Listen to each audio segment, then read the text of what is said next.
Bonsoir à tous, bienvenue sur le plateau Equinox Soir, votre décryptage quotidien de l'actualité de lundi à vendredi entre 19h et 21h. Pour les 34 observateurs de la mission d'observation électorale de l'Union africaine et plus précisément dans les bureaux visités, les opérations électorales se sont déroulées dans une atmosphère calme et paisible. La mission d'observation électorale de l'Union africaine, dont l'objectif était de procéder à une évaluation objective, indépendante et impartiale de l'organisation et de la conduite du double scrutin de dimanche dernier. Déployé le jour du scrutin dans 6 régions sur 10, à savoir l'Adamawa, le centre, le littoral, l'Est, l'Ouest et le Sud, soit en tout 176 bureaux de vote, 79% en milieu urbain et 21% en milieu rural. La mission a relevé une faible affluence. Les observateurs ont également fait savoir qu'aucun engouement particulier n'a été noté dans les différentes localités couvertes. La mission n'a pas manqué de formuler quelques recommandations, au rang desquelles la mise en place d'un cadre de dialogue et de concertation entre tous les acteurs, afin de restaurer la confiance dans les processus électoraux. Madame, Monsieur, tout à l'heure à 20h, c'est la grande édition d'information qui vous sera présentée comme tous les vendredis par Nadine Yambou. Tout de suite après, ce sera le débrief du journal. Tout de suite, Madame, Monsieur, c'est le fait du jour.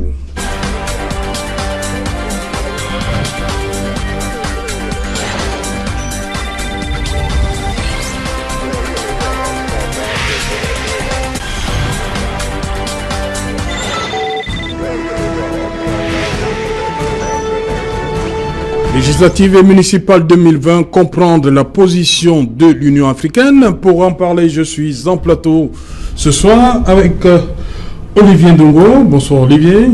Bonsoir, bonsoir également aux nombreux auditeurs d'Equinox ce soir et bonsoir aux copanélistes, et nous espérons ce soir que le débat permettra de clôturer une semaine assez chargée après les élections législatives et municipales. Voilà. Parler de municipal, vous étiez sur la liste PCRN, pas seulement, au niveau de Voury 5, c'est bien cela? Au niveau plus précisément de la commune d'arrondissement de Douala 5e, pour le compte de la liste du PCRN. Voilà. Donc, vous avez déjà vos résultats là-bas, non? Nous avons des résultats, dira-t-on, provisoires à notre niveau, et il y a... Comment ça provisoire? La commission ne s'est pas prononcée? Je dis, nous avions des résultats provisoires. La commission s'est présentée et nous sommes en train de juger de l'opportunité ou non d'aller à un éventuel contentieux post-électoral. Donc, et nous sommes confiants pour une première expérience. Elle a été réussie, dira-t-on. Pourquoi? Parce que nous avons réussi au travers de cette élection à briser le mythe du RDPC invincible, et nous avons également mis à nu le copinage entre ceux-là qui prétendaient jusqu'alors être la première force politique du Cameroun. Et nous avons bien des choses à dire dans les commentaires, dans le débriefing de ces élections, mais nous retenons que après 7 à 8 mois à la tête du PCRN, Cabral Libye a réussi à donner une impulsion à ce mouvement qui, en peu de temps, a fait beaucoup de choses, et nous ne dirons pas que nous sommes pleinement satisfaits, nous restons sur un goût d'inachevé. Ils nous ont peut-être fait perdre une bataille, dira-t-on, mais nous n'avons pas perdu le combat de l'alternance politique au Cameroun. Voilà. Éric Yambi, bonsoir. Bonsoir, permettez-moi de dire bonsoir aux téléspectatrices et aux téléspectateurs d'Equinox Soir. Voilà. On est dans votre domaine, chercher en relations internationales. On va comprendre un certain nombre de choses avec vous ce soir, Éric. En face, Maître Joseph-Claude Biliga. Bonsoir, Maître. Oui, bonsoir. Voilà, ça fait un bon bout. Oui. La campagne est terminée. Je suis là. La RDPC est là. Oui, et très bien. La majorité, vous acheminez une fois de plus vers une majorité. C'était prévisible. Ah, c'était prévisible? Oui, c'était prévisible. Nous sommes le parti qui est le plus implanté sur le territoire national, c'est une évidence. Et vous noterez que beaucoup de partis qui semblaient dire qu'ils étaient les partis nationaux se sont repliés dans leur fief. Et généralement, c'est dans cette fief-là qu'on a pu retrouver, on peut avoir des sièges ou de voix d'une manière générale. Mais je pense que le caractère de parti national du RDPC a été une nouvelle fois réaffirmé. Ok. Éric Gambi, je commence par vous, le ministre de l'administration territoriale, parlant du double scrutin, disait que les populations étaient sorties massivement pour accomplir le devoir civique. Mais le rapport de l'Union africaine parle d'une faible affluence. Certes, l'Union africaine a déployé ses observateurs dans 6 régions, 176 bureaux de vote seulement. Qui croit? Déjà, il faut certainement rappeler le contexte dans lequel ces élections se sont tenues, un contexte sécuritaire très particulier, avec évidemment, n'est-ce pas, ces affrontements meurtriers, fratricides dans les régions du nord-ouest et du sud-ouest. Et nous savons... L'Union africaine n'était pas là-bas. Non, l'Union africaine ne pouvait pas se rendre dans ces localités parce que l'État du Cameroun ne pouvait pas assurer la sécurité de ces 34 personnes. Autant à l'extrême nord du Cameroun, de même que dans les régions du nord-ouest et du sud-ouest. Certainement, l'État n'a pas voulu, n'est-ce pas, prendre des risques pour qu'il y ait possiblement des dérapages. Mais la vérité des faits, c'est que nous sommes dans des régions du nord-ouest et du sud-ouest où les populations ne se sont pas massivement déployées, étant donné que il y a eu un moment... Le ministre Laté dit massivement. Non. Vous contredisez le ministre? Le ministre de l'administration territoriale a certainement des informations qui sont précises. Que vous n'avez pas. Tout à fait. Pourquoi il dit massivement? Je pense qu'il dit massivement pour des raisons qui sont essentiellement institutionnelles. Vous savez que on évite un débat profond ou alors pertinent au Cameroun sur évidemment la question de la désaffection des populations en ce qui concerne le politique. Les populations ont envie que leurs problèmes soient véritablement résolus. Nous sommes quand même dans un pays où chaque année il y a plus de 100 000 personnes, universitaires et personnes d'une certaine qualification qui arrivent sur le marché de l'emploi. Il y a une désaffection réelle des populations. Donc nous pensons très bien que le gouvernement ou alors l'État aurait intérêt, n'est-ce pas, à gonfler ce taux de participation pour faire bonne figure. Mais l'Union africaine, avec l'objectivité évidemment qui la caractérise, d'ailleurs c'est bien marqué dans le paragraphe 1 du communiqué qui a été pondu pour préciser effectivement que c'est une mission qui se veut objective. Et puis, nous ne sommes pas dans une perspective où l'Union africaine viendrait évidemment, n'est-ce pas, dans une logique de déstabilisation du Cameroun. L'Union africaine est là pour accompagner les efforts démocratiques du Cameroun. Peut-être faudrait-il le repréciser pour nos téléspectatrices et téléspectateurs. L'Union africaine s'est retrouvée au Cameroun, notamment dans le cadre de la charte de la démocratie des élections et de la gouvernance que le Cameroun évidemment a souscrit. Donc, il est question que cette instance... Et sur l'invitation du Cameroun. Tout à fait. Il est donc question que cette instance accompagne le Cameroun dans cette perspective électorale. Voilà. Maître Joseph-Claude Biliga, sur cette guerre des mots entre l'administration territoriale, le ministre, et le rapport de l'Union africaine, des observateurs de l'Union africaine. Je n'entrerai pas dans ce débat. La seule chose que je voudrais quand même dire dans cette guerre, entre guillemets, mais il faut noter que, à la différence de l'Union africaine qui n'a pu monitorer que 176 bureaux de vote, ouais. Le ministre, lui, connaît l'entièreté de tous les bureaux de vote. Donc, il a les rapports directs de tous ces bureaux de vote.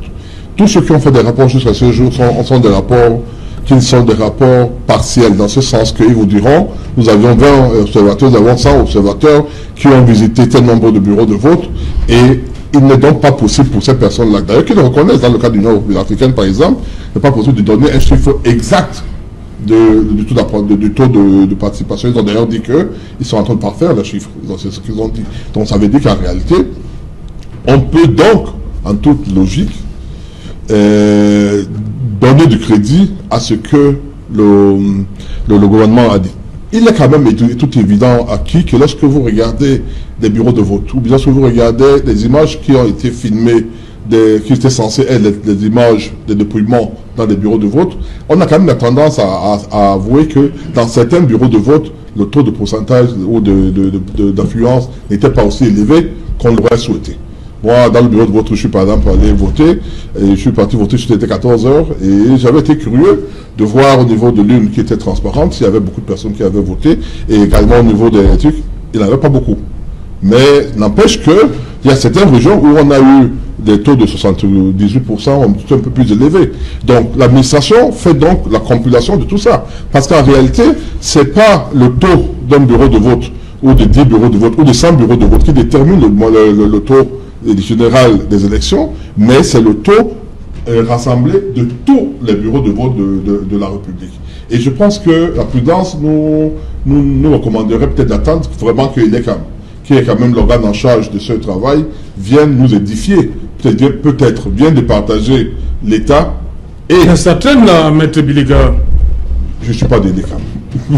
Parce qu'on me dit que ça traîne. Même là-bas aussi, je pense qu'il y a eu à peine, il y a 5 jours, 6 jours. Oui, mais c'est énorme. Ils auront le temps de faire leur rapport. Moi, je pense qu'ils vont donner le taux de participation. Mais il faut quand même noter une chose, et j'ai l'impression que beaucoup de cardinals le savent peut-être pas, c'est que dans notre pays, le taux de participation n'a aucune influence sur la validité d'une élection. Parce qu'il y a certains Camerounais qui ont fait devenir nos élections en se disant, ben, si on ne va pas, les gens ne pourront pas être élus. Même s'ils sont élus, on va annuler les élections. Malheureusement, non. Dans certains pays, cela est possible.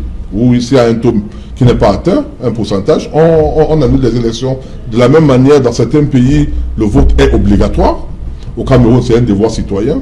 Celui qui veut aller voter, vote. Celui qui ne veut pas, ne vote pas. La troisième remarque que je voudrais faire, c'est que lorsque vous regardez, à titre comparatif, les différentes élections, vous vous rendez compte que généralement, après, les présidentielles ont vraiment un taux élevé. Les municipales, les législatives, dans la plupart des temps, les gens n'y vont pas beaucoup. Surtout lorsque ces élections se suivent. Les élections présidentielles étant passées, il y a parfois une certaine lassitude. Les gens se disant, ben, on croyait que...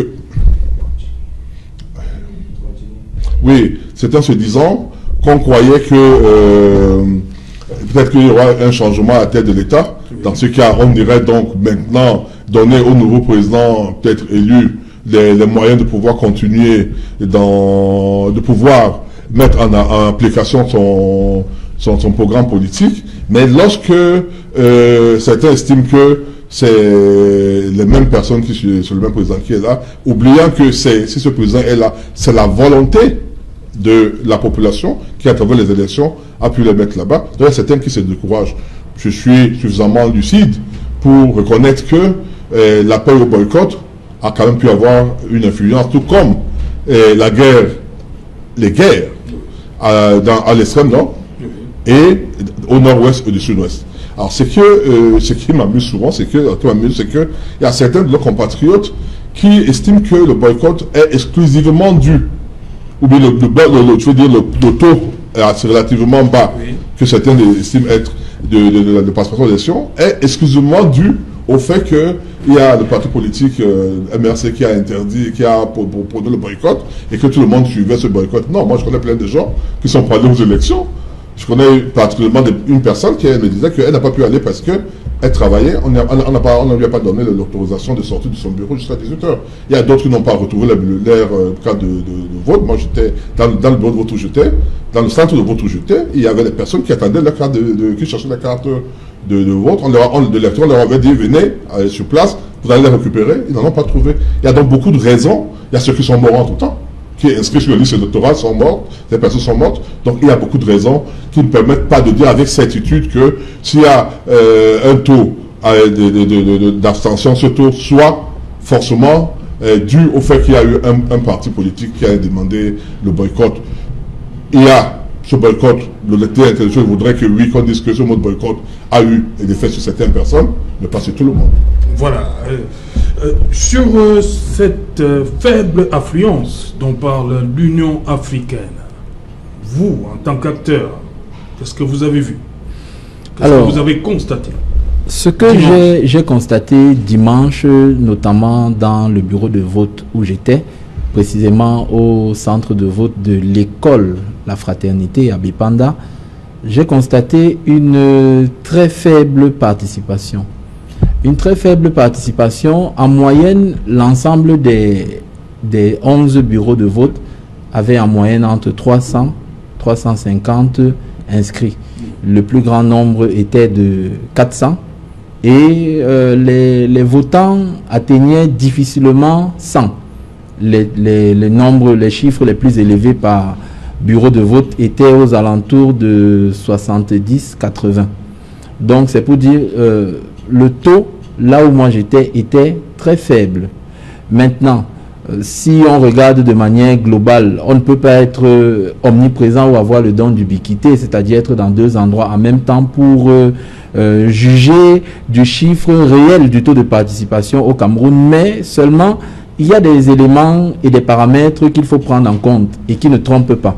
Par exemple, je m'inscris dans le même sens que Maître Biliga lorsqu'il dit que ce n'est pas juste c'est vrai, le boycott a empêché plusieurs personnes de participer au vote, mais ce n'est pas la seule raison. Parce qu'il faut également noter que dans la plupart des partis politiques, que ce soit les partis d'opposition ou le parti au pouvoir, il y a eu des investitures qui ont été mal négociées.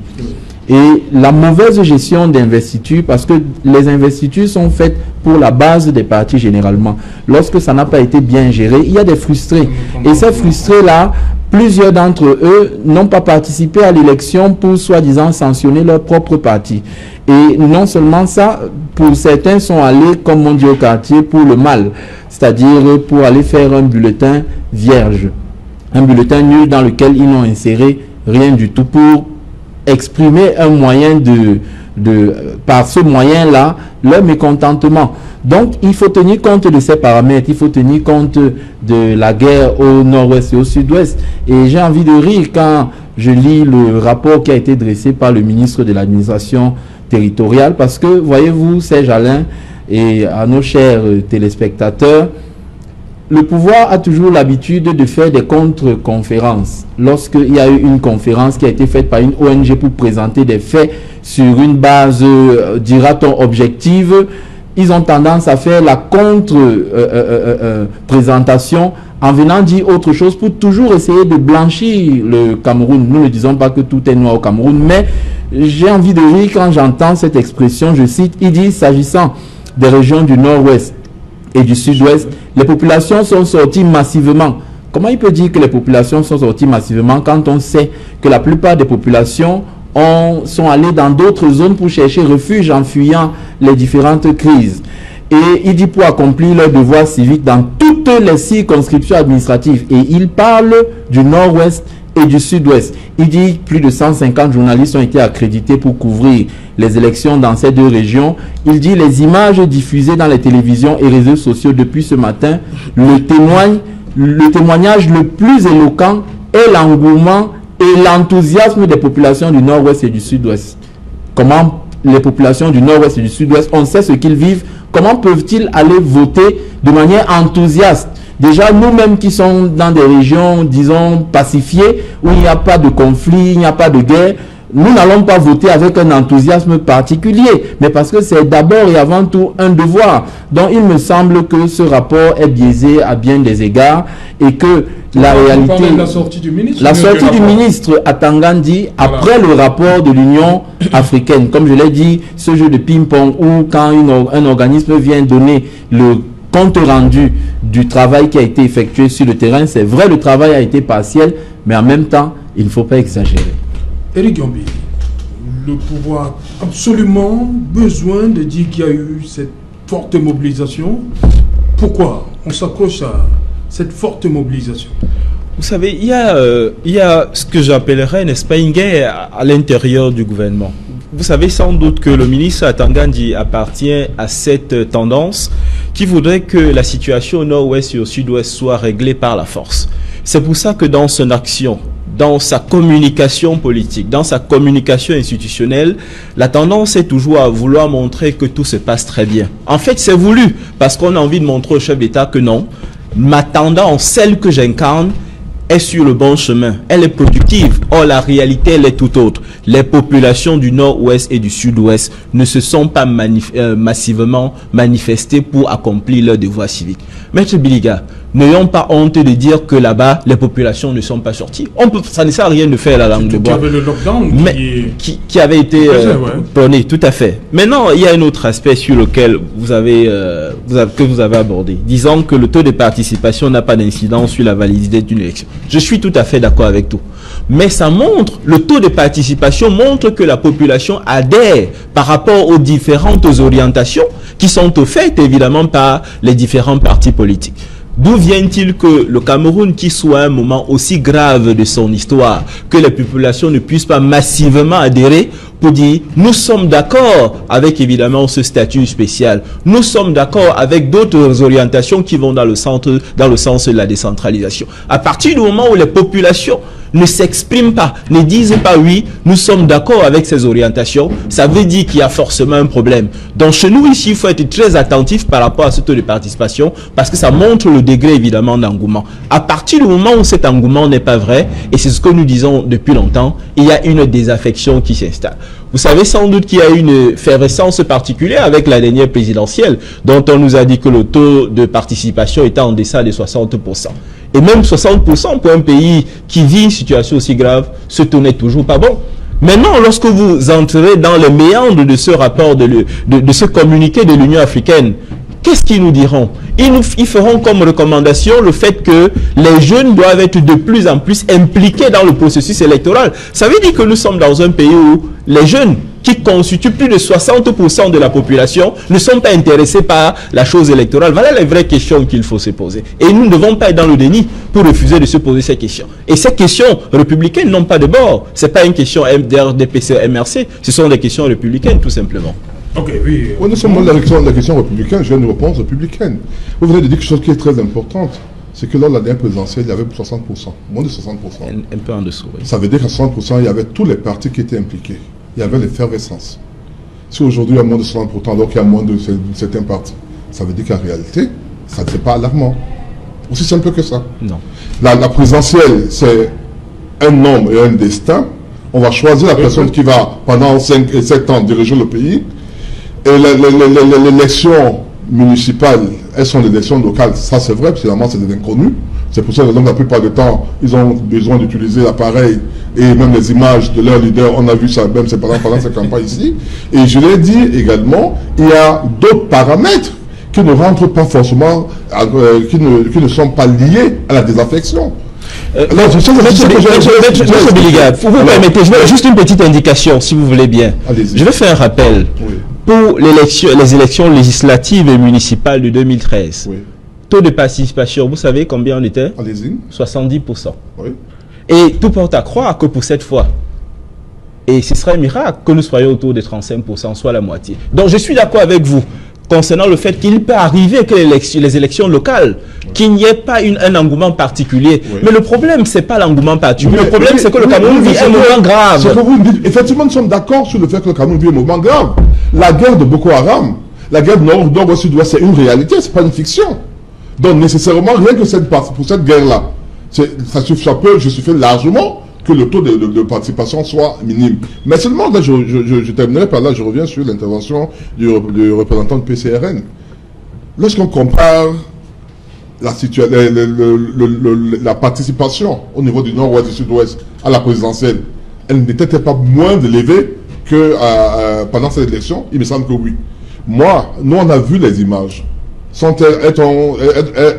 ne crois pas que ces images ont été fabriquées. On a vu les images des populations alignées dans le nord-ouest et le sud-ouest. On a vu les images des personnes dansant, enfin, contentes et allant voter. Je ne dis pas que c'était dans tous les bureaux de vote, mais ces images, on les a vues. On n'a pas vu les mêmes choses, les mêmes images lors de la présidentielle. On se rappelle qu'à la présidentielle, par exemple, on avait, je crois, un premier ministre qui a dû aller voter. Voilà. Donc, je veux dire que c'était pas la même chose. La situation sécuritaire a baissé un tout petit peu. Ça a permis à certaines personnes d'aller voter. Et je pense qu'il y a eu quand même de votes dans le nord-ouest et le sud-ouest. Ok, il nous a rejoint sur ce plateau le docteur Dalvaris Ngoudjou. Bonsoir docteur. Bonsoir Serge Alain, bonsoir Maître Biga, mon ami Eric, et bonsoir aux téléspectateurs de la chaîne Equinox TV. Dalvaris Ngoudjou, pour la mission des observateurs de l'Union africaine, le double scrutin s'est tenu dans un contexte empreint de tensions politiques et sécuritaires. Est-ce que c'est de là aussi que peut venir cette faible participation des Camerounais? Peut-être aussi Serge Alain, la preuve en est qu'ils ont bien justifié, c'était au nombre de 34, si je ne me trompe, à être mandatés par la Commission de l'Union africaine pour les élections législatives et municipales. Et ils n'ont pas pu se rendre, par exemple, dans 2 régions, notamment le nord-ouest et le sud-ouest. Dans 4. Oui, dans 4, très bien, particulièrement. Pourquoi ne pas aller au nord? Ils se sont arrêtés. Il y a la Damawa, il n'y a pas le nord. Bon, ils ont bien dit que c'est pas que les autorités camerounaises les ont empêchés de s'y rendre, juste que le contexte sécuritaire n'encourageait pas à aller dans ces régions-là. Ça, c'est un élément. Mais à côté de cela, quand même, ils auraient senti une certaine tension politique. D'autant plus qu'il y a certains partis qui ont encouragé à boycotter les élections, pendant que d'autres ont encouragé à aller aux élections. À la limite même, on avait l'impression qu'il y avait beaucoup plus d'affrontements entre le boycott et le boycott du boycott. Donc tout cela ne pourrait peut-être pas inciter beaucoup de Camerounais à aller aux élections. Mais à côté de cela, quand même, les observateurs de l'Union africaine ont souligné qu'il y a un certain nombre d'éléments. Peut-être qu'il y a un manque d'engouement des Camerounais pour la chose politique, puisque, entre guillemets, on peut se dire qu'on a parfois l'impression que les dés sont pipés ou que les jeux sont déjà faits. Par exemple, ils ont dit qu'il faudrait que les autorités prennent les dispositions pour accentuer l'indépendance de l'ECAM. Par exemple, la commission électorale, ça veut dire que pour eux, ils ont l'impression que l'ECAM n'est pas si indépendante que cela. Notamment, ils ont accentué, par exemple, en disant au niveau des membres qui forment par exemple la commission électorale, parfois on a l'impression qu'ils sont plus ou moins proches du pouvoir. C'est entre autres recommandations qui sont données pour eux. Ce sont des variables qui auraient participé à ce que beaucoup de Camerounais ne se rendent pas au vote. Voilà. Je voulais juste dire une chose. Oui, peut-être que je ne vais pas rentrer dans ce débat de l'ECAM. Mais lorsque vous lisez le code, vous vous rendez compte que l'ECAM en réalité n'a pas autant de pouvoir qu'on lui donne. Lorsque vous regardez comment faire donc pour... Non, c'est pas autant de pouvoir. On cette idée. Il suffit tout simplement de lire... Comment on va faire? Il faut lire le code électoral, vous comprendrez. Il faut lire tout simplement. Vous comprendrez qu'il y a des commissions départementales, des commissions même au niveau, du quartier, dans lesquelles sont composées par les différents partis, au niveau des inscriptions par exemple. Vous allez voir qu'au niveau des résultats, c'est-à-dire au niveau de la proclamation des résultats, c'est fait dans le bureau de vote, devant tout le monde. Et lorsque vous regardez le rapport de l'Union africaine, ils vous disent qu'ils ont constaté que dans tout le bureau de vote, il y avait au moins trois représentants et que beaucoup de partis politiques étaient également représentés. Je dis que c'est les éléments qui permettent en réalité de diluer un peu la force de l'ECAM. Sans oublier qu'il y a d'autres acteurs. Il y a le ministère qui est là, effectivement, mais il y a également la justice qui rentre en jeu, que ce soit le président du tribunal de grande instance, que ce soit la Cour constitutionnelle. Toutes ces juridictions interviennent et atténuent donc la force de l'ECAM. Les gens pensent que c'est le conseil constitutionnel, je veux dire le conseil électoral qui va décider du sort qui est dans un bureau de vote. Non! C'est pas le conseil de vote qui va dire que si vous avez voté en Guélémoudoukha, non, c'est pas vous qui avez gagné, c'est plutôt non. Ça se fait au niveau local. Il y a les commissions les commissions de vote local. Et justement au niveau local, peut-être pour appuyer, c'est que justement le code électoral est bien, les textes sont bien, les textes sont clairs.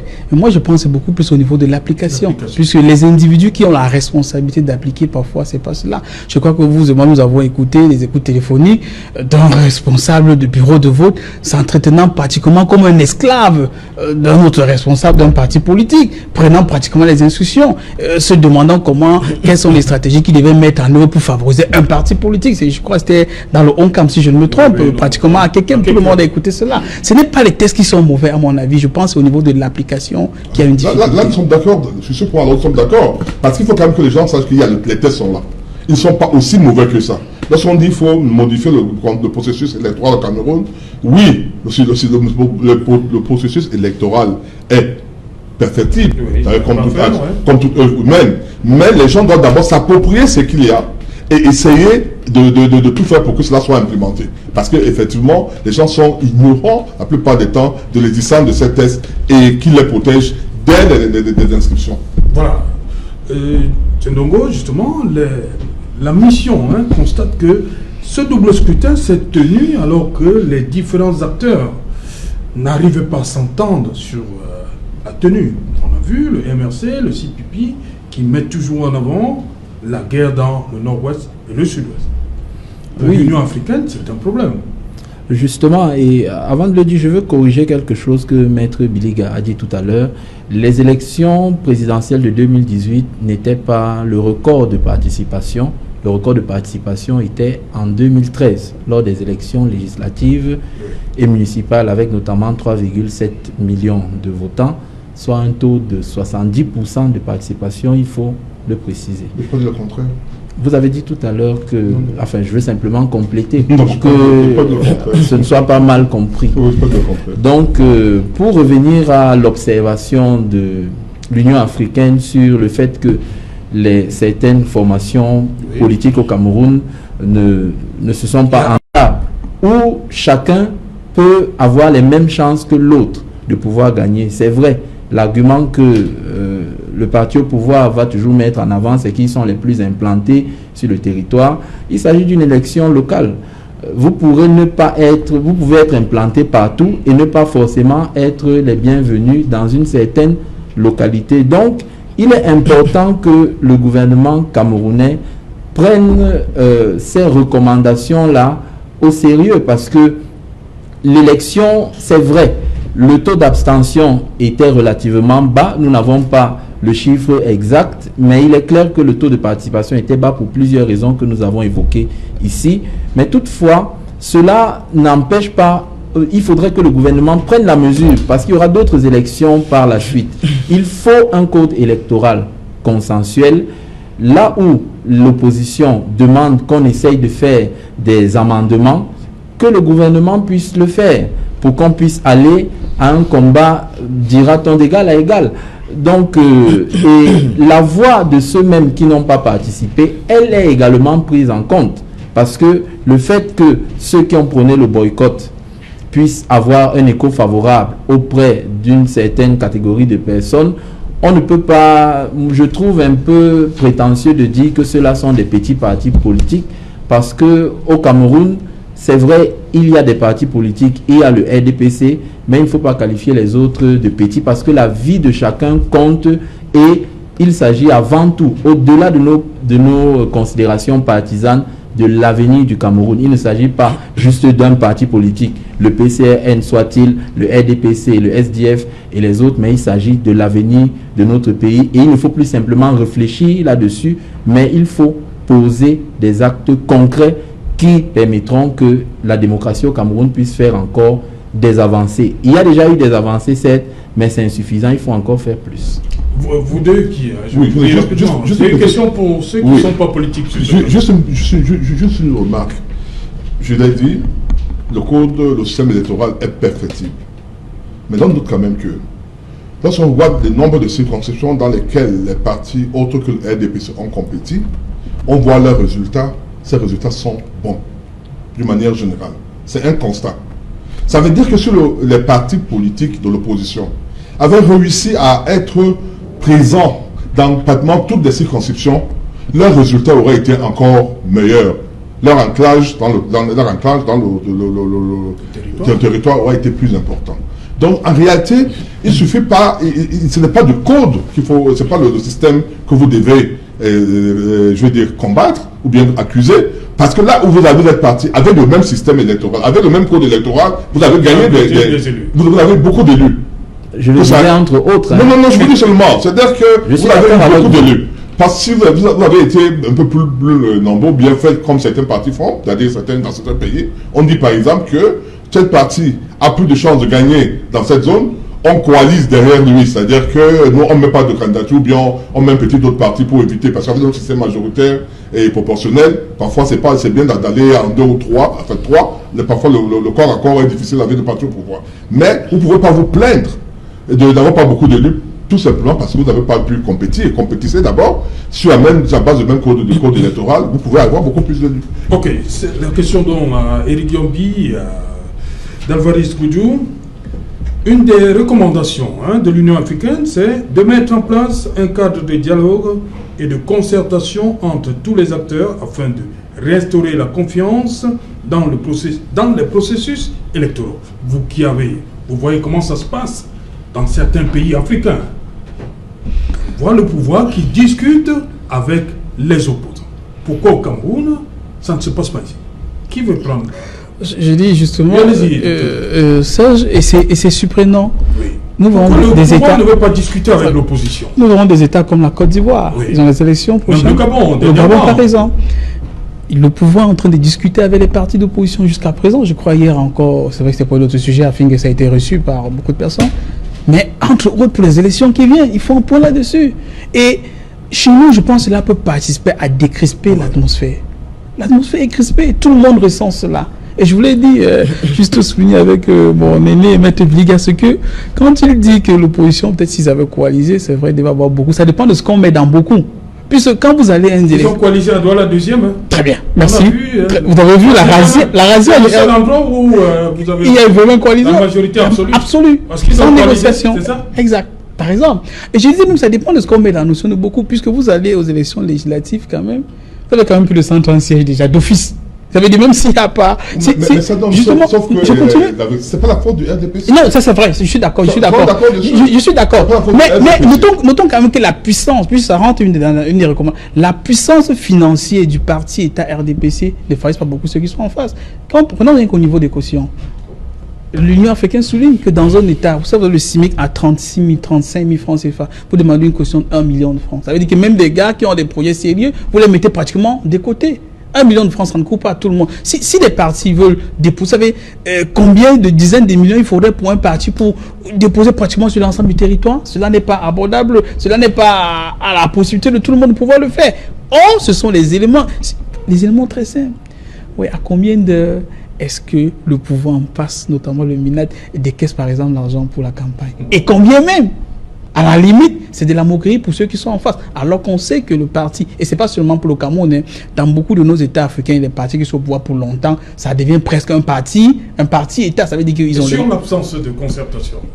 Non, et sur l'absence de concertation, je pense que pour le moment, on fait semblant de faire de la concertation. Si on voulait faire la concertation sérieusement, la plupart des partis, même le PCN qui est parti aux élections, si il fallait faire une concertation, tout le monde est d'accord pour quelque chose au Cameroun, c'est que le code électoral, vraiment, il y a beaucoup de choses à faire là-dessus. Il y a beaucoup de choses. Je prends un exemple. Si vous avez vu dans une ville comme Badjoun, un monsieur respectable et respecté au Cameroun et à l'étranger, comme il est Kamga, être traîné pratiquement au sol pour le procès verbal. Pourquoi est-ce qu'il est traîné là-dessus? Pourquoi?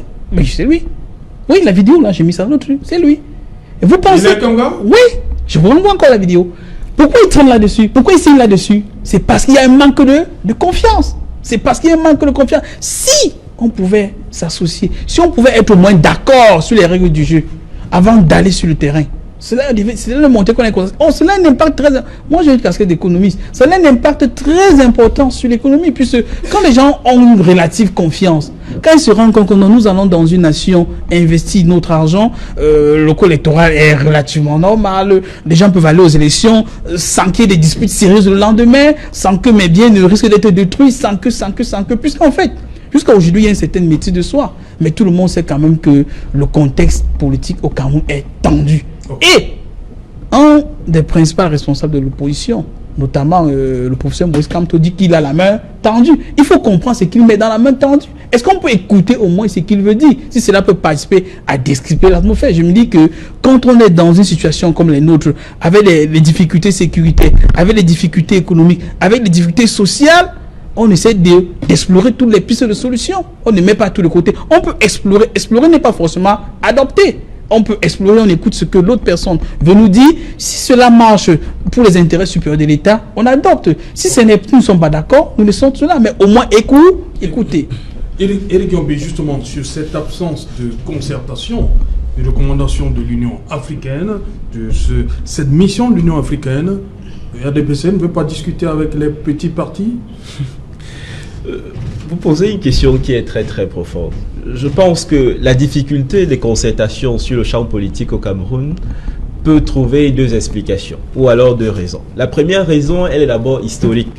Vous savez sans doute que lorsqu'on parle d'opposition au Cameroun, déjà avec Amadou Ahidjo, ça donne une impression de, entre guillemets, maquisard. Ça donne l'impression que voilà d'autres Omniobé qui veulent renverser la République. Donc il y a eu une construction sociologique, politique qui fait que l'opposition n'est pas bien perçue. L'opposition n'est pas perçue comme une complémentarité dans la réflexion pour bien mener la République. Alors, vous savez sans doute que Amadou Ahidjo a évidemment participé, contribué à l'unification du Cameroun en 1966 en mettant en place, n'est-ce pas, le parti unique. Tout simplement parce qu'il fallait un régime. Tout à fait. Il fallait un régime fort de telle sorte que les autres voies étaient éteintes. En tout cas, les autres n'avaient même pas droit au chapitre. La deuxième raison, elle est essentiellement politique. Le champ politique camerounais est complexe parce que les différents entrepreneurs politiques ne sont pas unis. Or, nous avons quelques dynamiques d'unification qui ont porté leurs fruits. Lorsque vous prenez l'exemple de la tripartite de 91, il n'y avait pas le fameux débat, évidemment, sur la modification de la Constitution qui a contribué à la mise en place de la décentralisation. Il y a une chose extraordinaire qui s'est passée à la tripartite en 91. Les partis politiques ont dit, tant qu'il n'y a pas cette question de la révision, on se lève et on s'en va. Et évidemment, c'est le Premier ministre Ayatou qui a dit non. Si l'opposition doit s'en aller, alors on négocie. Oh, ce n'était pas l'ordre du jour. Ça veut dire que jusqu'à aujourd'hui, les partis politiques camerounais ne veulent pas se mettre ensemble. Les Camerounais méritent que les partis politiques se mettent ensemble. Nous sommes fatigués de ce cinéma où on voit chacun de son côté. Il y a une chose terrible qui s'est passée à Douala. Je vais taire le nom de ce parti politique. 300 chaises avaient été préparées à Douala pour ce parti politique. 7 personnes sont venues. 7 personnes. Je vais taire le nom de ce parti. Non, mais c'est la honte. Non. Monsieur Biliga. Mais c'est la honte. Il ne faut pas que les partis politiques nous embarquent dans ces histoires où ils viennent défendre leurs intestins et leur estomac. On est fatigués. Vous parlez de laquelle vidéo là? Je parle d'un parti politique dont je tairai le nom. Qui devait organiser à Douala une réunion. 300 places. Bien, toutes les chaises étaient là. Mais au final, 7 personnes.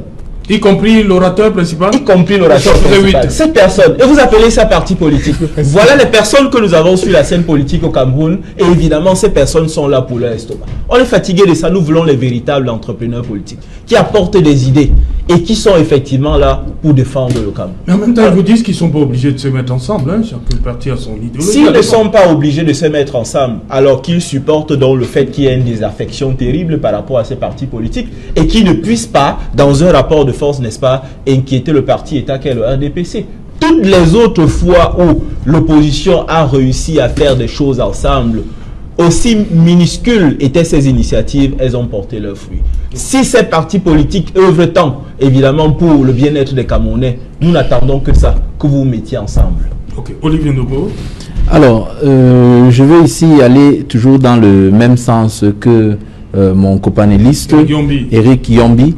Vous voyez, s'il y a un leader politique aujourd'hui au Cameroun qui, depuis la présidentielle, l'avant-présidentielle 2018, a appelé les Camerounais à se mettre ensemble, il s'agit bien de Cabral Libye. Et il a été rejeté par ses pairs de l'opposition qui ont prétendu qu'il était le plus petit, il était le plus jeune, et que ce n'est pas les vieux qui vont suivre le jeune, c'est plutôt le jeune qui doit s'aligner derrière les vieux. Et vous voyez, non seulement ça, quand les inscriptions reprennent sur les listes électorales en date du 2 janvier 2019, Cabral Libye relance encore un appel. Cette fois-ci, il parle de mutualisation des forces. Il n'a cessé de le dire, mais parfois, malheureusement, son discours est tombé dans des oreilles des sourds. Et vous vous souvenez, à la présidentielle, il était même prêt à dire que même si ce n'est pas lui, parce qu'au Cameroun, on a un problème, c'est que on voit ça, que ce soit dans l'opposition, dans le pouvoir et dans toutes les sphères de société, même en ce qui ne concerne pas la politique, c'est que tout le monde veut être devant et finalement personne ne veut être derrière et on reste dans un statu quo qui fait en sorte que parce que les uns et les autres ne veulent pas lâcher leur ego, on se retrouve dans une situation où mieux nous tous on perd. Alors qu'en réalité, si on se met ensemble, nous tous on gagne. C'est la raison pour laquelle le PCRN, le Parti camerounais pour la réconciliation nationale, s'inscrit dans une dynamique centriste.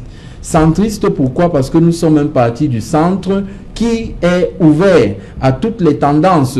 Et parce qu'aujourd'hui au Cameroun, il y a cette menace d'extrémisme où chacun dit ou c'est ça ou ce n'est pas ça. Et c'est ce qui fait en sorte que dans l'opposition, les choses traînent. Si on se met ensemble, c'est déjà un pas vers la confrontation, vers ce géant gargantuesque qui est le RDPC. Donc c'est un appel encore que nous lançons, même au travers de ce plateau, pour dire aux partis d'opposition, tirons les leçons des élections qui viennent de passer et voyons dans quelle mesure on se met ensemble. Parce que comme on dit au village, une seule main ne peut pas attacher un fagot de bois. Maître Joseph-Claude Biliga, ça vous arrange au RDPC que l'opposition soit comme ça, qu'elles se mettent pas ensemble? Pas du tout, sinon on n'aura pas opté pour le multipartisme. C'est-à-dire lorsqu'on s'admet ce accueil, on est prêt à partager le pouvoir. Je crois que c'est évident. Non, mais ils sont là. On se mettent ensemble pour vous combattre. Mais ça vous dérange? Mais vous savez, je le disais quelque part, c'est que l'opposition, par exemple, a violé la loi. Comment? Leur coalition, la loi dit que on ne peut pas être dans une liste si on n'est pas dans ce parti politique. Ils ont voulu tricher en disant l'UDC les candidats de l'UDC vont démissionner d'une manière fictive de l'UDC pour aller prendre une carte du parti qui représente la coalition à Douala deuxième, etc. C'est comme ça qu'ils ont fait. Mais c'est une triche. Et tout le monde le sait. Donc on a laissé. Donc c'est ça qui a conduit à ce score. C'est pas ce que je dis. Je dis seulement que ceux qui disent que le code électoral, parfois on ferme les yeux pour eux. On ferme les yeux. Pour permettre à l'opposition également d'être représentée. Je vous donne un exemple bien précis. Oui. Alors, mais je voudrais répondre à deux ou trois choses. La première, c'est le dialogue. Je pense qu'il faut être, entre guillemets, de mauvaise foi pour ne pas reconnaître qu'il y a eu le dialogue. Le grand dialogue national, c'est quand même une réponse à une préoccupation. Et ça n'a peut-être pas abouti au résultat qu'on souhaitait, mais ça a eu lieu. C'est même mieux que ce qui s'est passé au Bénin, où il y avait qu'un seul parti qui faisait le dialogue. On a parlé de financement. Et contrairement à d'autres pays, en Amérique par exemple, ou en France, où il y a un taux maximum de financement, un plafond, aux États-Unis également, au Cameroun, le financement est libre. Et on a vu comment les partis politiques comme ce parti de PCRN avaient lancé une opération d'appel au public au financement de sa campagne.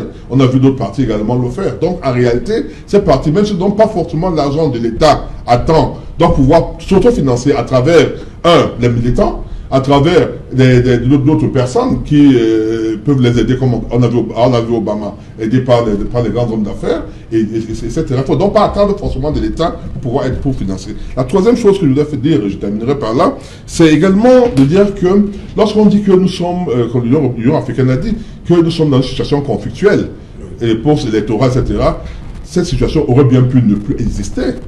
Si le jour où le président du parti qui a appelé au boycott avait dit que les absents ont tort, ceux qui vont possession ont tort, que la politique de la chaise vide n'a jamais payé, et que sur cette lancée, il y avait eu élection, il n'y aurait pas eu appel au boycott, il n'y aurait pas eu de problème. Donc on aurait pu parler du climat d'électeurs qui existe, le climat aurait été assaini, les élections auraient pu avoir lieu, et on aurait pu avoir un Cameroun plus libre. Voilà, on se retrouve donc après le journal de Nadine Yambou qui est déjà là. Bonsoir Nadine. Au menu ce soir, Nadine. Bonsoir Saint-Jean et bonsoir également à vos invités. Ce soir, au journal de 20h, nous reviendrons sur la sortie du secrétaire général de l'ONU lors d'une réunion du Conseil de sécurité consacrée à l'intégration de la protection des enfants dans le processus de paix. Il s'est notamment indigné de ce que les enfants soient enrôlés dans les conflits qui secouent plusieurs pays. Il faut également préciser que durant les assises, les membres du Conseil de sécurité sont également revenus sur les cas des enfants meurtris dans les régions anglophones au Cameroun. Et après le faible taux de participation aux municipales législatives, le mouvement Stand Up for Cameroun se félicite du respect du mot d'ordre de boycott.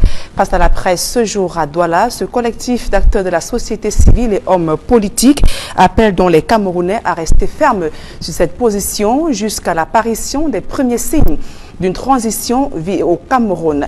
Nous reviendrons également dans le Mbam Ekim où les populations de ce côté attendent de pied ferme les nouveaux responsables municipaux législatifs au lendemain des promesses faites durant la campagne électorale. Il faut donc bien préciser, Sergio Otto, que ce département est confronté à la vétusté de son réseau routier, l'absence d'électricité ainsi que d'eau potable. C'est Jala. Voilà, merci Madame, Monsieur. C'est donc la fin de cette première partie. Equinox Soir, on se retrouve après le 20h de Nadine Yambo pour débriefer un ou deux éléments qu'elle va passer dans son journal.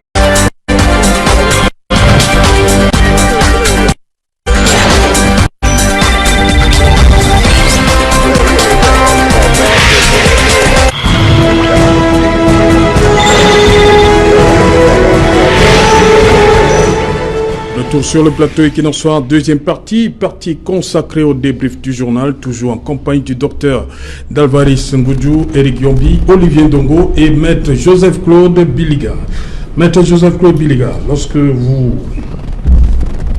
avez suivi comme nous, une partie stand-up Cameroun d'Edith Kabangwala qui célèbre, on va le dire comme ça, le mot d'ordre. Bon, vous avez amené les gens à ne pas sortir massivement. Oui, pour Tangandji, les populations sont sorties massivement. Pour Edith Kabangwala, c'est pas le cas. Je voudrais quand même exprimer mon admiration pour cette dame qui continue à marcher, qui continue à faire des revendications, qui est quand même courageuse parce que beaucoup de personnes à sa place auraient déjà abandonné. Maintenant, quant à cette histoire de fait qu'elle soit contente, et qu'il n'y ait pas eu beaucoup de personnes qui sont soit parties au vote, encore qu'on a suffisamment dit que ce n'était pas toujours parce qu'il y avait boycott. Donc il y a d'autres raisons qu'on peut justifier le fait que les Camerounais ne soient pas partis aux élections. Mais la question qui se pose, c'est what next?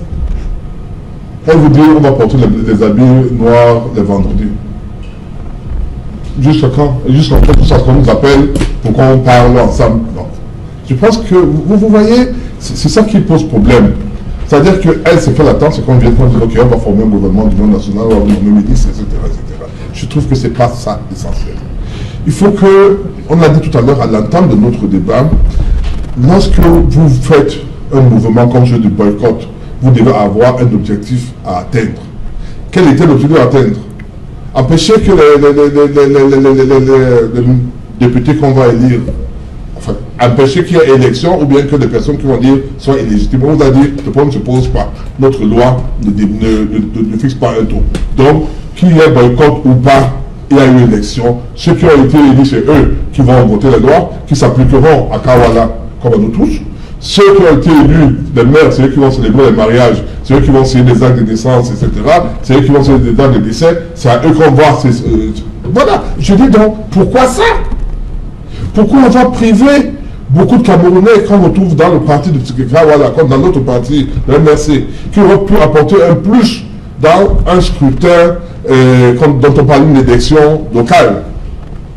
C'est-à-dire, aujourd'hui, le maire de 2020 a plus de pouvoir, plus de moyens, a plus d'impact, peut plus mieux impacter la vie du citoyen que celui d'hier. Moi, je suis conseiller municipal, j'ai été conseiller pendant 18 ans. On annonce l'élection du maire de la ville pour le 3 mars. C'est un peu pour le 3 mars. Pourquoi priver donc des Camerounais compétents? On a déjà suivi hier, Jamen, je disais, mais voilà quelqu'un qui aurait bien pu peut-être partie du statut de conseil municipal premier pour devenir maire, ou pourquoi pas adjoint au maire à Douala 5e, qui est mon voisin, à Douala 5e, et peut-être apporter des idées pour le développement de notre communauté. Mais non. Donc je pense que tout à l'heure, lorsque nous parlions avant le journal, je vous ai dit que lorsque l'Union africaine dit que la situation est délétère, elle est délétère parce qu'il y a eu des gens qui ont voulu qu'elle soit délétère. Si, lorsque le président de la République a convoqué le corps électoral et que le parti qu'on appelle MRC, son leader est venu pour dire que on doit aller aux élections, s'il avait maintenu cette position, si le 25 c'est encore quand ça, novembre, il n'avait pas changé d'avis, il n'y aurait pas eu ce qu'il y a eu après. toutes ces personnes qui sont ces lieutenants aujourd'hui qui disent non, on doit parler à la guerre, on devait parler aux élections parce que le Nord-Ouest qui continue à entretenir ce climat de haine à la limite cela n'aurait pas pu avoir lieu. Si la Madame Kawala avait accepté d'aller aux élections, encore que elle, son cas est différent de celui de MRC parce que elle, il y a une contestation au niveau de son parti. Il y a quelqu'un d'autre qu'on a désigné comme étant président du parti, à tort ou à raison. Donc elle ne pouvait même pas aller aux élections, sauf si elle changeait de parti.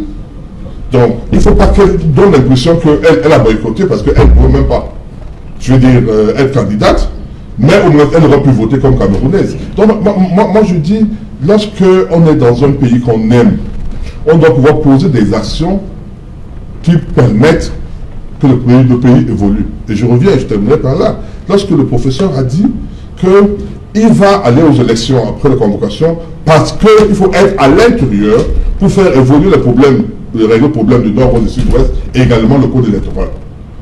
Pour moi, c'était une position citoyenne dans laquelle, même si on vous dit toujours, oui, le RDPC a une majorité obèse, je devrais toujours demander, comme ils disent, un seul pays, où un président de la République, un chef de l'État, ne cherche pas à avoir une majorité pour gouverner, ou seulement le chef du gouvernement comme en Israël et autres. Parce que chaque fois que vous n'avez pas de majorité, votre gouvernement, généralement, ne peut pas implémenter, ne peut pas implémenter sa politique parce que l'Assemblée nationale ne votera pas la loi. Donc vous êtes obligé à tout moment de faire ce qu'on appelle de dissoudre l'Assemblée nationale et de faire des élections anticipées. On a vu ça, on le voit en Israël, on a vu ça en Grèce, on a vu en Belgique où on a passé pratiquement 1 an sans gouvernement.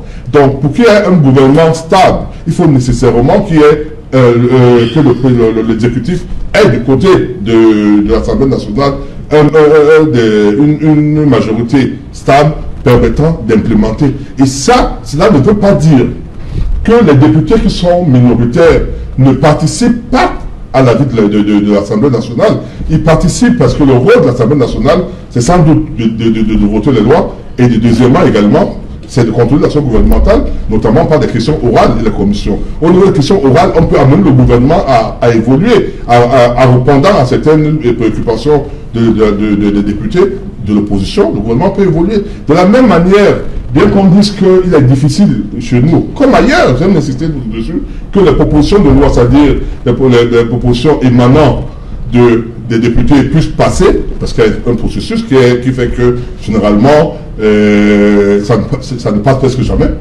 Même si, par cette voie-là, les députés ne peuvent pas faire passer la loi, on sait bien que les députés peuvent, puisque les lois sont apprêtées, je veux dire, sont préparées, entre guillemets, élaborées dans des ministères, dans des corporations, etc., et proposées maintenant à l'Assemblée nationale sous forme de projet de loi venant de l'administration.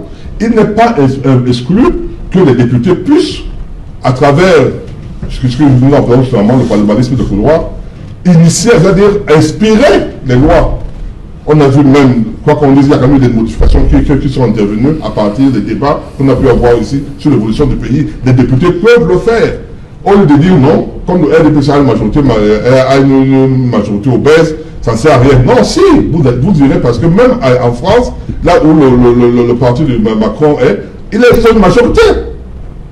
Vous allez partout, vous allez aux États-Unis, vous trouverez que Trump a évité l'impeachment parce qu'il avait une majorité au Sénat. C'est logique, c'est la démocratie. Ok. Éric Yombi, sur cette situation, sur l'attitude du mouvement Stand-Up Cameroun. Moi, je pense que les actions de stand-up, c'est dans la logique d'une démocratie.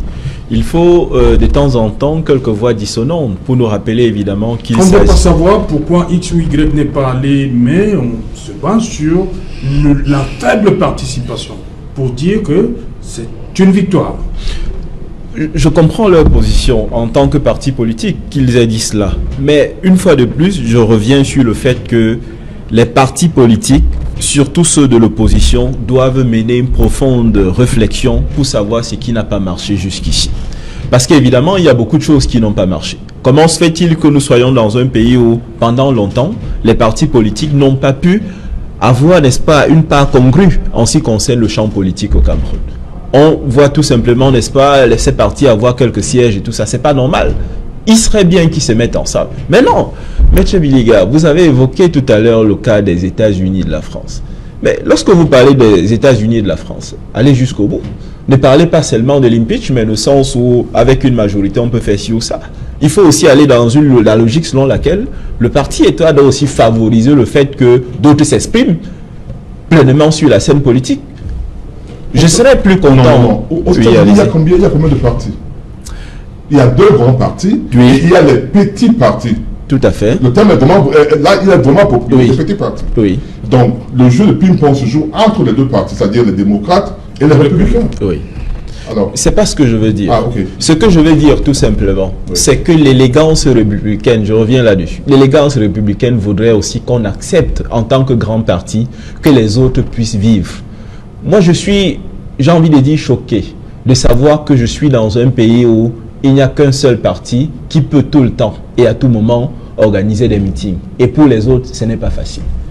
C'est de l'élégance républicaine que de faciliter, je pèse mes mots, que de faciliter l'existence des autres partis. Parce qu'il va de la grandeur du Cameroun, pas de la grandeur du RDPC. Donc lorsque vous parlez des États-Unis, de la France, allons avec une logique qui soit la même. Ne parlons pas seulement de majorité obèse lorsqu'il s'agit de justifier la majorité de la République en marche, ou bien de justifier, évidemment, la majorité de Donald Trump. Allons aussi dans une perspective où le parti au pouvoir, avec l'élégance républicaine, parce que le Cameroun vit un instant grave, parfois on l'oublie. Le Cameroun vit un moment grave. Nous sommes quand même dans un pays où on a non seulement la guerre au nord-ouest et au sud-ouest, mais la guerre contre Boko Haram n'est pas terminée, sans parler des bandits de grands chemins qui sont du côté de l'est du Cameroun. C'est ça que j'appelle l'élégance républicaine. Que nous ayons la hauteur de se mettre ensemble parce que nous sommes différents. Mais parce que nous sommes différents, nous avons une force beaucoup plus importante ensemble. Docteur Goutou. Et justement, Serge, Alain... sur la célébration d'abord du CPP. Oui, du boycott. Premièrement, Madame Kawala, elle est extrêmement dynamique, c'est à féliciter. Et je vais dire, on peut les aimer ou pas. Les partis qui ont appelé au boycott ont quand même eu un succès. Tout le monde le voit. Tout le monde le voit. D'autres situent le taux de participation à 28%, à 30%. C'est trop bas. Moins de 30%, c'est trop bas. On peut maquiller comme on peut, mais ce sont des faits. Mais maintenant, je dis, quand on fait le boycott, c'est bien, mais il faudrait que ce soit avec des objectifs un peu plus clairs, un peu plus visibles. Il y a eu un boycott, c'est bien. Mais moi, je pense que l'opposition a des choses à se reprocher.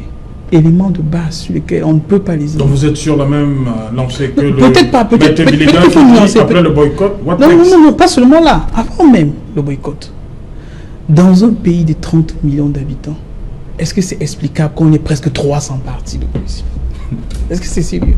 Le Japon a combien de partis? Il parle de ça, c'est combien de partis? C'est 2 grands partis. En France, il y a combien de partis? En Russie, combien de partis? En fait, en matière de partis politiques, le Cameroun est en train de battre les records mondiaux. Nous sommes autour dans les 5 premiers pays avec tout cela.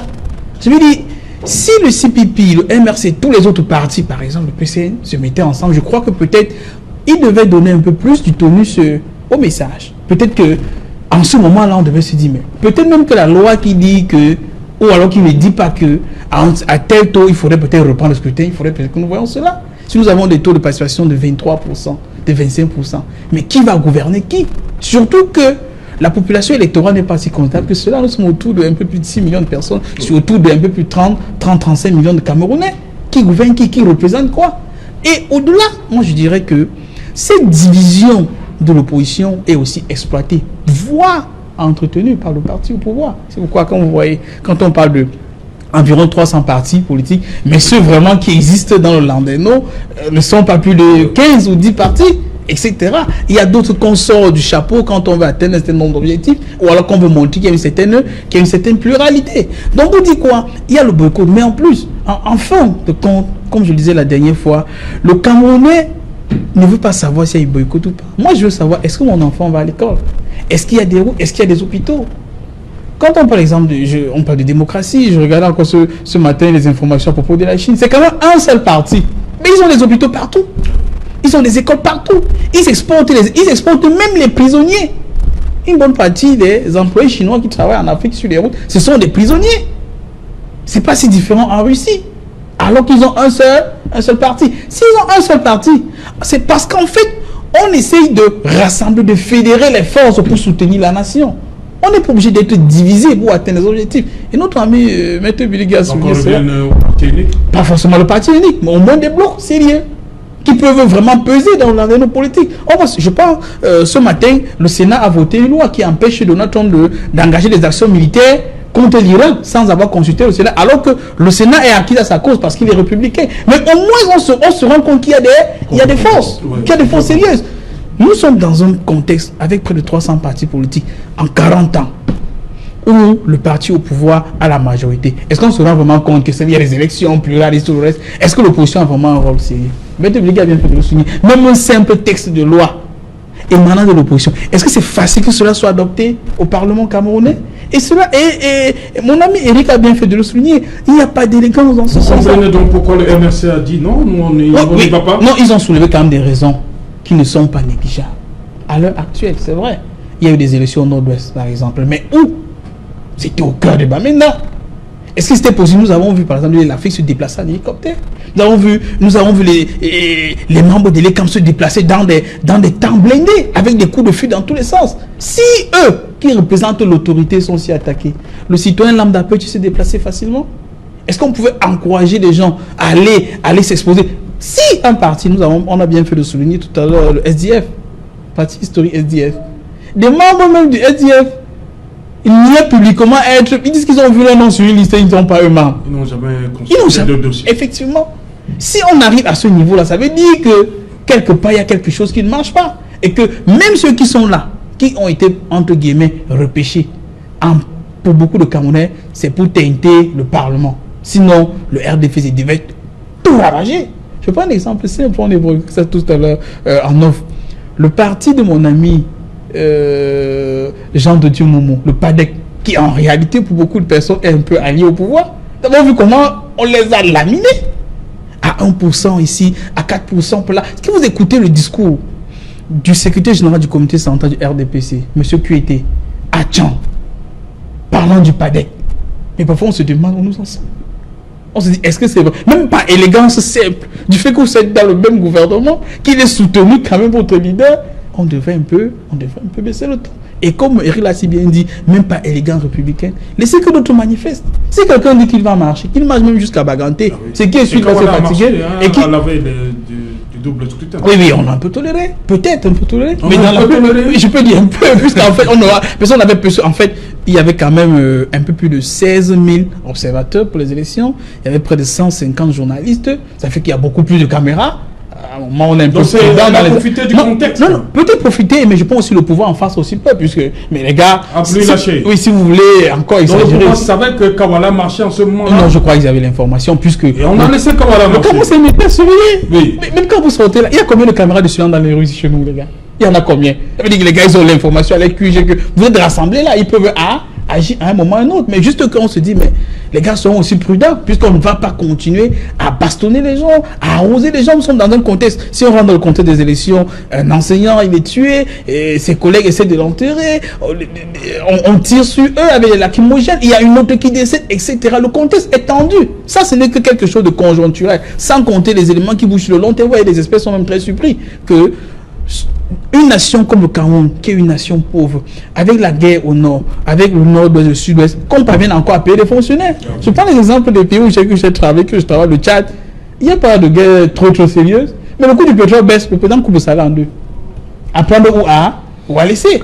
Ça veut dire que il y a quand même le sentiment qu'il y a quelque chose qui ne va pas. Et que si les Camerounais essaient un temps soit peu, même à 30% de se mettre ensemble, je crois que ce pays irait très très loin. Mais l'essentiel du bonheur des Camerounais, à mon avis, ne va pas sortir des divisions que nous avons. Le temps que nous perdons là pour faire un débat, on pourrait le faire pour un débat économique. Hein?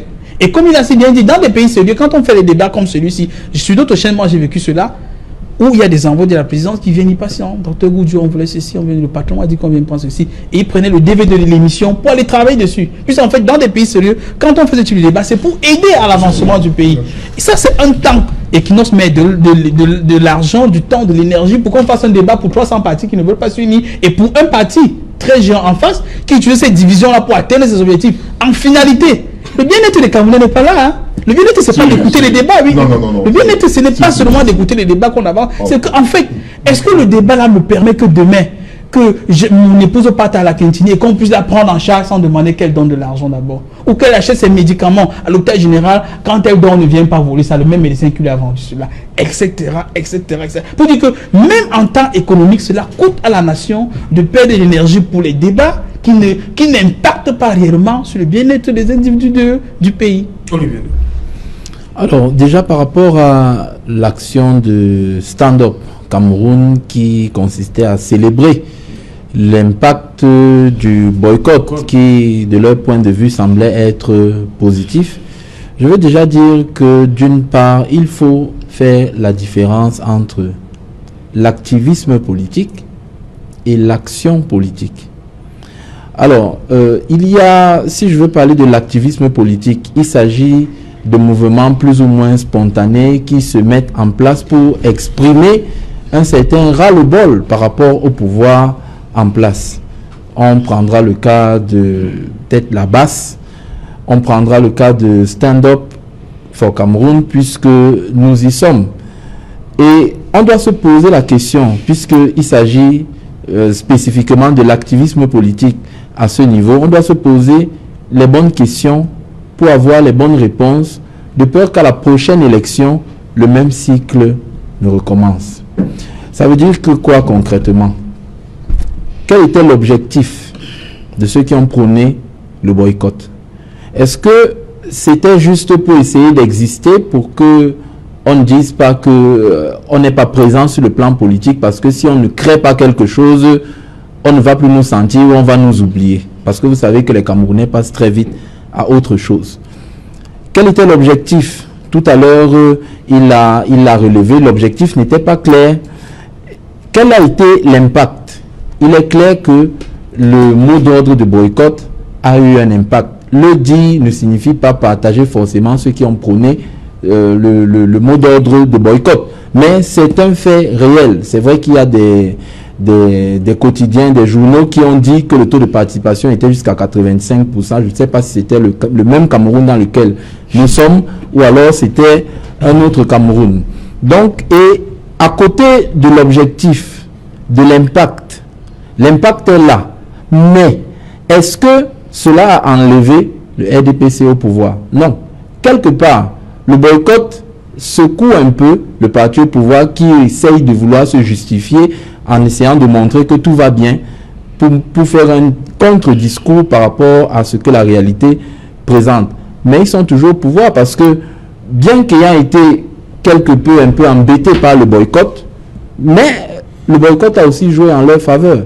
Parce que, disons-nous bien que si le MRC, par exemple, pour ne citer que celui-là, parmi les partis politiques, avait participé aux élections, l'opposition camerounaise aurait eu plus de visibilité. Mais aujourd'hui, ceux qui sont partis, même s'ils ne partaient pas, le RDPC devait toujours partir. Et on a fait allusion tout à l'heure aux 300 et poussières de partis politiques qui existent au Cameroun. Même si le PCRN, le SDF se retirait, le RDPC serait parti avec ses satellites comme le PADEC et autres. Donc, et quel est donc le bilan? PCRN aussi?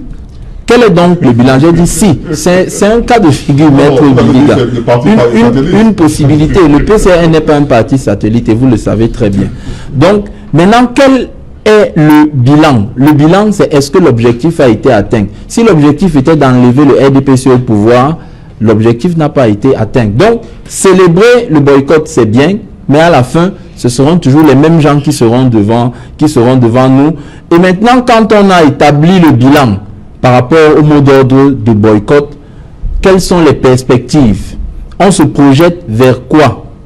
Qu'est-ce qui va être fait plus tard? Si on se rend compte que toutes les réponses à ces questions qui vont nous permettre de questionner la stratégie, de questionner les moyens, peut-être il faudrait réfléchir sur autre chose. Et nous sommes comme dans une sorte d'entonnoir qui nous mène inéluctablement vers une union des forces de l'opposition, parce que sans cela, le RDPC, et c'est pourquoi il est important que les Camerounais prennent conscience. Imaginez un peu, je prends cette illustration, vous ne pouvez pas vouloir chasser quelqu'un d'une maison en étant à l'extérieur.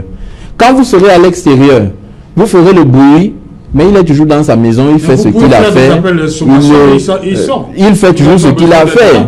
Je veux dire, l'illustration, c'est simplement pour dire que pour chasser quelqu'un, il faut être à l'intérieur. Et on dit quand quelqu'un te dépasse, tu portes son sac.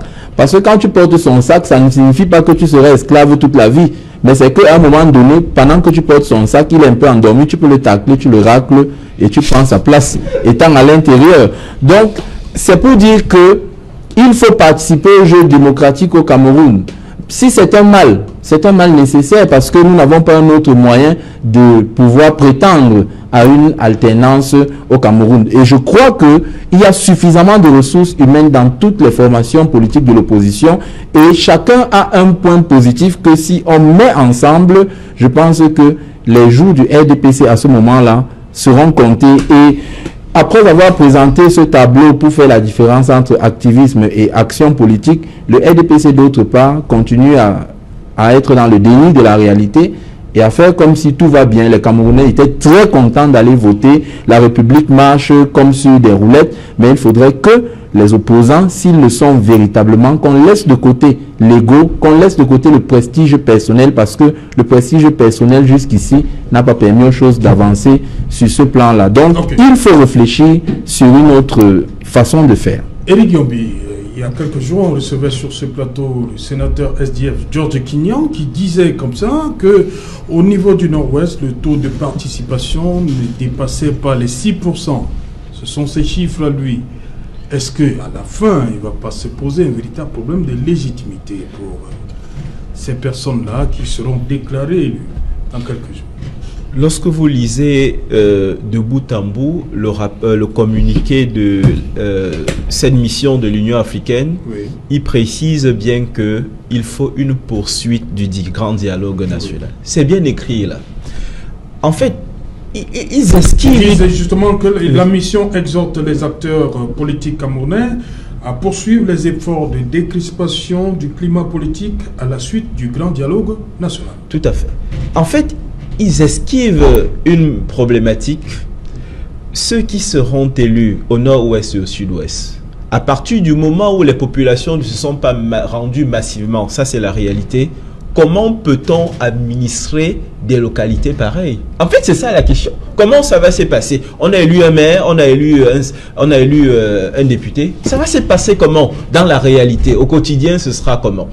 Et c'est voyant déjà cela que l'Union africaine propose, évidemment, qu'il y ait d'autres rencontres, qu'il y ait une continuité pour qu'évidemment on assiste à un véritable dégel de la situation. Moi, je l'ai dit, je le redis ici. Le grand dialogue national a eu son mérite, mais il va falloir une autre dynamique pour que la paix soit totalement... Donc vous proposez le grand dialogue 2 ? On pourrait l'appeler ainsi, mais la réalité des faits, c'est qu'il faudrait absolument négocier avec ceux qui sont la source de l'insécurité. C'est indiscutable. Seulement, au niveau des acteurs politiques. Les acteurs politiques pourraient être une source... Parce que les deux, depuis un certain temps, vont ensemble. Hein? Oui, les acteurs politiques... Sécurité et décrispation sur le plan... Oui, les acteurs politiques pourraient être une source importante pour qu'il y ait ce dégel. Mais concernant essentiellement la situation sécuritaire, oui, il faudrait négocier avec cela. Maintenant, pour une sorte de décrispation de l'atmosphère politique, vu qu'elle est véritablement tendue, même si ça a un tout petit peu baissé par rapport à un certain temps, effectivement, il faut cela. Mais l'urgence, c'est d'abord la question sécuritaire, avec ces différents acteurs sources d'instabilité. Une question personnelle, Maître Joseph Kouabilega. Pourquoi on ne négocie pas avec Sissi Kouayouk Tabé, par exemple, professeur Maurice Kamto? Ça va enlever quoi au RDPC? Vous avez lu la sortie de Mme Aïdjo? Elle fait tellement de sorties, hein? La fille. La sortie, elle a fait... Oui. Ouais, elle dit, bon... Non, c'est authentique, c'est authentique. Je ne sais pas. Ce que je voudrais dire, c'est que lorsqu'il y a quelques mois, lorsqu'on parle de grand dialogue, ou de dialogue d'une manière générale, le thème grand dialogue n'était pas encore sorti, il y avait un ministre qui avait dit, le ministre avait dit qu'il y aura un dialogue. Et le ministre de l'administration a dit, le dialogue, Non, c'était le ministre, ça dit. Non, c'était le ministre des Affaires étrangères. Eugène Belambela. Il dit que le dialogue n'est pas un événement, c'est un processus. Eugène Belambela. Mais c'est un processus. Je pense que les deux perceptions du dialogue sont actuelles. Le grand dialogue a eu lieu, c'était un événement. Mais seulement quand il le disait, il n'envisageait pas l'événement qui a eu lieu au Palais des Congrès. Il a eu dans cet événement et par la suite, le dialogue continue. Il faut noter une chose, il ne faut pas toujours se fier à ce qui se passe dehors. Je veux dire, ce qu'on voit de manière visuelle, parfois c'est du théâtre, entre guillemets. Vous savez que lorsque Mandela était en prison, il négociait. Oui. On le sortait de la prison, il allait négocier, après on le mettait en prison, et les gens disaient non, Mandela est en prison, etc. Donc je veux dire que personne, nous, aujourd'hui, ne peut dire si oui ou non, il n'y a pas de dialogue. En somme, je veux dire, si on n'a pas eu à discuter avec Ayoub Tabé, si on n'a pas eu à discuter avec le professeur Kamto, qui pouvait imaginer qu'avant les élections qui ont eu lieu, le professeur Kamto pouvait être libéré. Alors qu'on avait, il était déjà... C'est justement parce qu'on demandait la disparition... Parce qu'il y avait un tribunal militaire. Maître Biliga, je vous arrête. Je vous écoute. C'est ce que vous venez de dire, là, on l'avait envisagé. Je peux vous le dire, je ne vais pas entrer dans les détails, allez-y. Tu avais envisagé quoi? Allez-y, la libération du professeur. Mais qui l'avait envisagé? Allez-y. La seule personne qui avait la clé de cette libération, c'est le président de la République.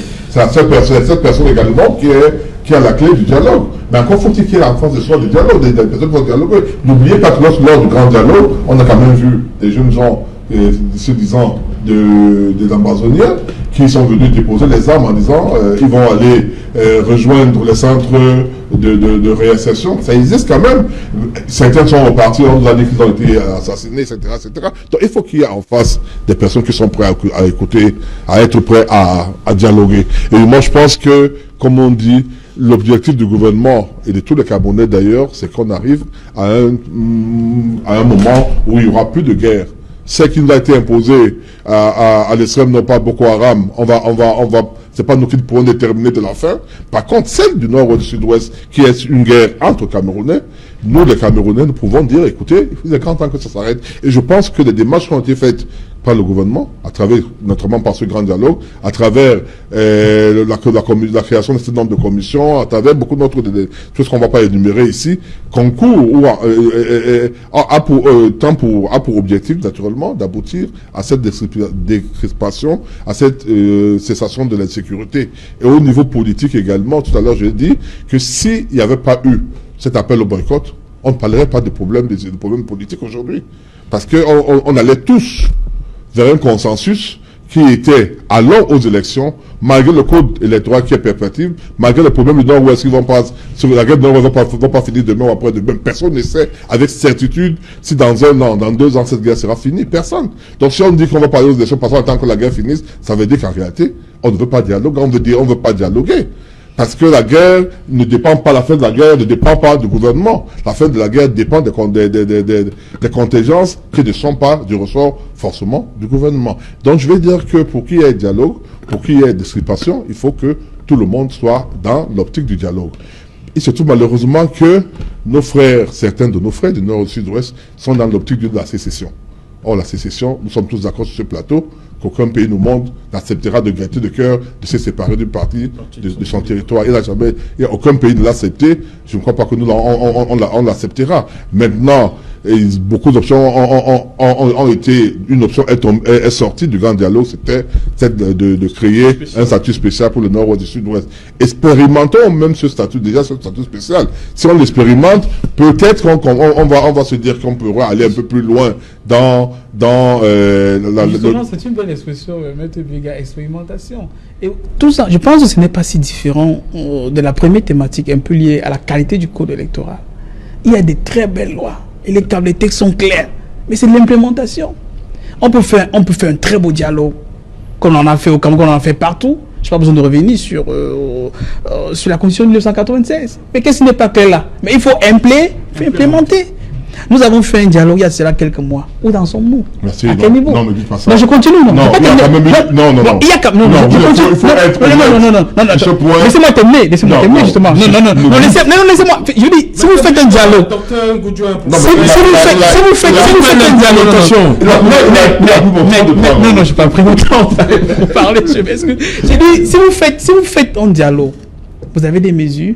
Si on ne donne pas un timing clair de l'implémentation, on a l'impression qu'on peut entretenir du flou. C'est pratiquement pourquoi dans toutes les nations, dans tous les programmes, dans votre famille, dans l'entreprise, tout est organisé, tout est planifié sur une période. Si on dit, nous avons une bonne résolution pour X ou Y, on va faire, on va implémenter. Quand? Comment? C'est trop vague. C'est même pourquoi, justement, Belab a dit que c'est un processus peut-être. Ou alors, et vous avez bien dit, jusqu'à quand? En quelle année nous allons implémenter X ou X mesures du dialogue? Le chef de l'État va réagir par rapport à cela. Quand et comment? Et je finis pour sortir. Le président était assez clair. Hein? Je finis pour dire ceci. Oui, je finis pour dire ceci. Je pense que quand on parle de dialogue, on devrait dialoguer certes avec des forces sionistes, mais je pense avec l'ensemble des forces politiques. Pourquoi? Parce qu'on voit pratiquement le lien de corrélation entre les deux. N'oublions pas, et c'est qui, je pense, Atanga Ndimé dans ce sens, dans sa sortie, le 9, qu'est-ce qu'il dit? Il fait allusion à deux entités. Oui. Il y a des acteurs politiques. Il dit les politiciens véreux et les terroristes en perte de vitesse. Très bien. Qui prenaient quoi? Le boycott. Non, le boycott, c'était pas seulement par les amis ensemble. Oui. Donc toute sa phrase. Les politiques véreux et les terroristes en perte de vitesse. En perte de vitesse. Qui prenaient le dialogue. Pour dire quoi? Pour dire qu'en fait... Prenaient le boycott. Oui. Pour dire que non seulement il y a des politiques qui prenaient le boycott, mais aussi il y a des forces armées terroristes, selon lui, qui prenaient aussi le boycott. En d'autres termes, et si vous avez vu sur un certain nombre de thématiques, on a comme impression que les deux parfois sont plus ou moins ça. Donc je vais dire, si on dialogue de l'autre côté avec des gars qui sont armés, ce serait aussi bien qu'on dialogue avec ceux qui ne sont pas armés. Pourquoi? Parce que hier, ceux qui sont armés n'étaient pas armés. Plus ou moins, ils ont des raisons, sans justifier cela, qui les ont poussés à faire cela. C'est pourquoi j'ai saisi l'occasion pour féliciter Nourane Foti. Elle va nous démontrer que, au-delà des paroles, les recommandations du grand dialogue ont commencé à être implémentées. Il y a le code sur les collectivités territoriales décentralisées qui est sorti, qui parle bien clairement de ça. Première chose. La deuxième chose, le grand dialogue national, on avait invité tous les partis politiques. En plus, la société civile. Il y a certains qui ont décidé de se mettre à l'écart. La nation doit peut-être s'arrêter et attendre que ceux qui ont décidé de ne pas venir travailler à leur dialogue, tant qu'on ne va pas dialoguer avec eux, il y aura le Cameroun va s'arrêter. C'est ce que je pose. Merci. Merci Eric Gabi. C'est moi qui vous remercie. Merci Olivier Ndongo pour la première. Merci Dr Goudjou. Merci Maître Joseph-Claude Biliga. Madame, Monsieur, nous sommes donc arrivés au terme de cette édition. Bonsoir. Dibombari.